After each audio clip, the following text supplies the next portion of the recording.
I saw from my own eyes watching fights, like, you know, they had some countries that they knew that they have no support. So they're like, okay, this country, we're just gonna, you know, even if they win, we're just gonna kick them out, you know? Yeah. So they're like, okay. And I'm watching the fight and I see the guy winning, completely dominating, but they give it to the other guy and they're like, what? How could you do that? I want to know about your journey to the Olympics. Right, this was a very big story, right?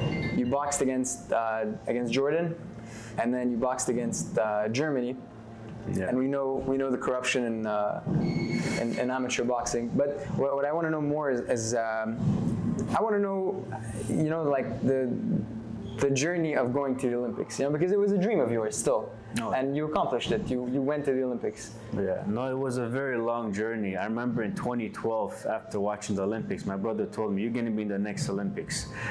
And I was like, 20? I don't know, we'll see, like, you know. And ever since then, I remember, I think I had a picture written somewhere, I'm going to be in the Olympics, Olympic champion. You drew it? Yeah, I think it was in 2013 maybe, or 2012, something like that.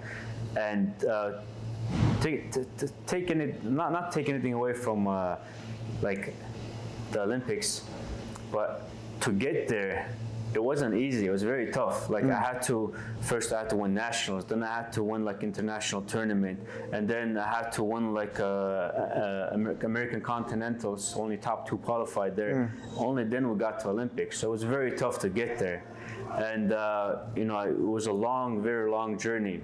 And when I got there, I was like, okay, good, I'm here. I'm one step closer to what I want to accomplish, and that's the gold medal. So we got the first fight was really tough because everyone was watching. I had a lot on my shoulders. Like, first fight was against Jordan, right? Jordan, yeah. And it was very, like, I was very tight, very, you know, it was intense. I got the win. I was happy. Second fight, Germany. Okay, it doesn't matter who I'm fighting. My goal is the gold medal.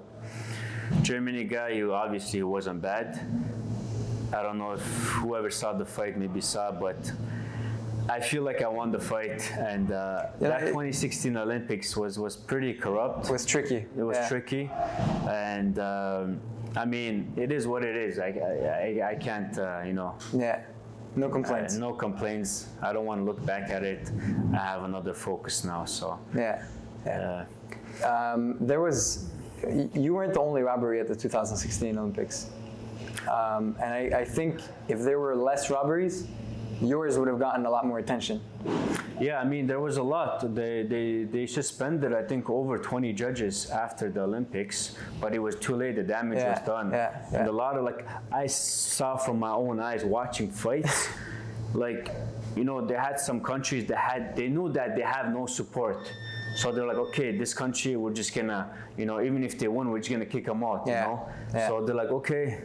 And I'm watching the fight and I see the guy winning, completely dominating, but they give it to the other guy and they're like, what? How could you do that? Man, this changes your entire life, your entire career.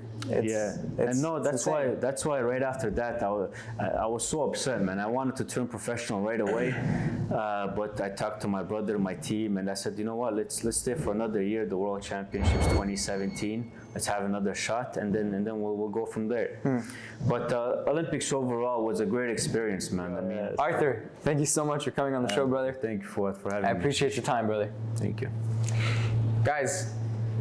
If this was a good investment of your time, remember to subscribe.